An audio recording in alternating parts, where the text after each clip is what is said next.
You want answers? I think I'm entitled. You want answers? I want the truth! You can't handle the truth!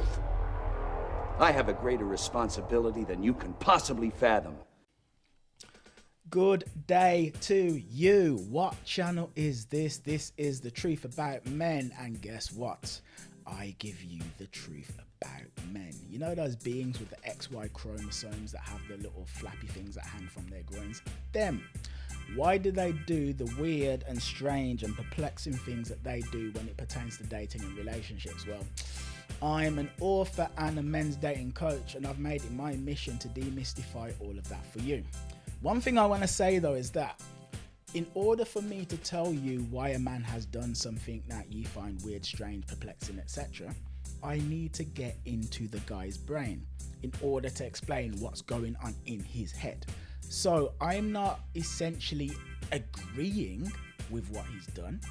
I'm just explaining why he did what he did, and also giving you tips that you can use to navigate similar situations in future so that your dating life can be cohesive. And yeah, if you like the cut of my jib, if you're like, you know what, this Kieren guy, he looks like a decent human being and I want to follow / support, like the video, subscribe, slam the notification bell, and also leap into the comments to just chat and offer your feedback, opinions on the various things that we're discussing. Now today I have a letter, an email from Mitzi. Mitzi says this: Kieren, I was dating a man in a wheelchair. We had fun and the sex was good. I actually quite liked him. However, he kept calling me a prick. I asked him to stop calling me that. I explained that it made me feel uncomfortable, but he then said that if I can't accept him the way he is, we needed to split up. He then said that people always left him and he ended our relationship. However, he for ages afterwards would message me and tell me that he missed me. He still does it to this day. So what the fuck? Why would he end our relationship and then tell me that he missed me? If a man loves me enough to miss me, then why would he end things to start with? Alright, I get your confusion / frustration, but there's something I don't think you get, which is that this guy's in a wheelchair. Now, we live in a world that prioritizes beauty and things like that. We do. We also live in a world that prioritizes like youthful vigor and the ability to just impact the world, you know? This guy's in a wheelchair. Now, the simple fact is this: even though we now are in a society which would like to act as though people with disabilities are viewed with the same level of, I don't know, status as able-bodied people, the truth is that deep within the surface that isn't actually true. This guy's in a wheelchair. How long's he been in a wheelchair for? What was it like when he either lost his ability to walk or being born with no ability to walk? When he is growing up and people are making fun of him? When he meets women and they just don't respect him at all because he's in a wheelchair? And they kind of speak to him the way that women spoke to me when I was 5 and 6, when they were like, hey, how's it going? Ha, hello, hello, hello. But they're not really like attracted to him. I'm 5'9", and I am just about short enough for my height to feel like a slight issue. Because when I'm on a dating app, I often see women say things like, yo, I'm 5'8", and if you're not at least 6 foot, don't talk to me. When I see that, that hurts my feelings, because I think, whoa, I can't change my height. You know, I'm just not good enough. I'm like lacking. I am just fundamentally at my core, I'm unworthy. When you're in a wheelchair, every woman is taller than you. Every. Do you know how short a woman would need to be for him to be taller than her in a wheelchair? There's a lot to deal with. Even let's say in bed, she said the sex was good. I guarantee you it's like he's trying his heart out, trying. In fact, there have been times in my life when I've been quite broke, right? And in those times when I was broke, I would really try in other areas to make up for the fact that I was broke. because I knew that I couldn't deliver in that way. As a man, most men are of the opinion that physically in the bedroom we should be like dominant, right? Stronger than the woman, hold her down, make her feel like she's being held in the presence of a strong, powerful being that is physically stronger than her. That's how most men feel. How easy would it be for a man in a wheelchair to make a woman feel like that? There's a ton of insecurities that come along with that, a ton. And he's in a wheelchair. Now, here's the thing though. She said that he kept calling her a prick. I think he's calling her a prick because it's his way of like emotionally distancing, like, you're a prick, I don't give a shit, you're a prick, blah, blah, blah. I think it's part of his armor. I think he has created a wall of armor to protect himself from the fact that he's in a wheelchair and he feels lonely, he feels vulnerable, he feels like he's not good enough. But then here's the thing, like she even then said that when she called him out on it and asked him to stop, he then turns around and goes, if you can't accept me the way I am, this needs to end. And then he ends it immediately.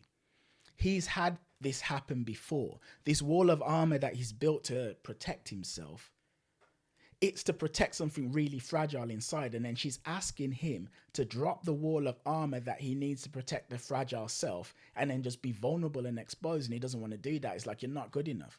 This wall of armor is like, I'm really cool, I don't give a shit.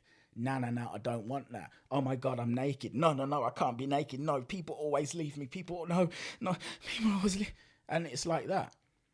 And like he did say, people always leave him. Yeah, people always leave him. I can believe that happens because number one, he is in the chair, but also number two, I'm not even saying that him being in a chair means that women are always going to leave him, but it means it makes it more likely. And if he's insecure about being in a chair, he's screwed. There's a guy called Nick Santanastanzo who not only is in a wheelchair, but he literally has no legs, one arm and one finger. That guy is crushing it, killing it in life and has a gorgeous girlfriend, but his internal sense of self is rock solid. If you're in a wheelchair and your sense of self is not rock solid, you're not going to be living that experience. And yeah, I think he was scared. I think the reason why he ended it with her was out of fear of being rejected yet again. And here's the thing. If a relationship has to end, I think we all know that you would rather be the one who ended it rather than be the one who was dumped.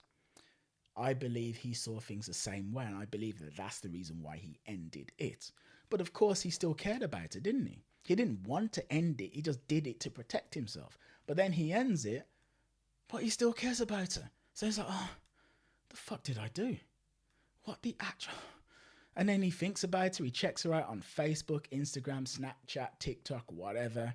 Maybe she's now posting pictures with able-bodied people, able-bodied men. And he's like, what the actual flying fuck did I do? I miss her so much. And there we go. So that's what I think. So now, Mitzi, what the hell should you do? Well, I mean, it's up to you, really. Do you want to get back with him? It's up to you. Because here's the thing. I'm just going to be really honest with you. I think he cares about you a lot. And I do believe that he cares about you, essentially. He cares about you and he has nothing but the best intentions. But does that necessarily mean that he doesn't have any issues that are going to cause you issues moving forward? I don't believe that, because again, he freaked out just because you called him a motherfucker. And that says to me that he's got a lot of unresolved trauma with regards to him being in the chair, which is understandable. But while I would love to turn around and say to you, yeah, be with him and work it through, having spent tons of time working on myself, I know just how hard it is to actually work on yourself. Like, it's a campaign, it's a daily thing that you do, and you have to really want to do it. If he really wants to do it, then go with it, go for it, but realize it's going to be a long journey. It's not going to be like he's suddenly just going to snap his fingers and not going to have all of these issues and not lash out at you again in future. He will until he overcomes them. Is that a year, 2 years, 3 years? Is that 6 months? I don't know. So if you want to do that, then do that. If you don't want to deal with that pressure or those issues, then I totally get that as well. So I'm saying it's up to you and what you want to do. If you want to take the chance on working with him through this issue, go for it. If you don't, it's fully understandable, but fundamentally I think he's a good guy, and I don't think he honestly, he sounds like he really needs a hug, and it's just kind of messed up because I feel for him. There we go, and that is a video, an update of the truth about men. If you like the cut of my jib, then please, all right, so look, like the video. I'd like you to comment for a number of reasons. Number one, for the algorithm. Number two, to get part in the community, and let me know what you think, because like I read all of the comments and I'd like to know your thoughts on the stuff that I'm saying. Subscribe to the channel, slam the notification bell so that you can be notified of future videos, and take care.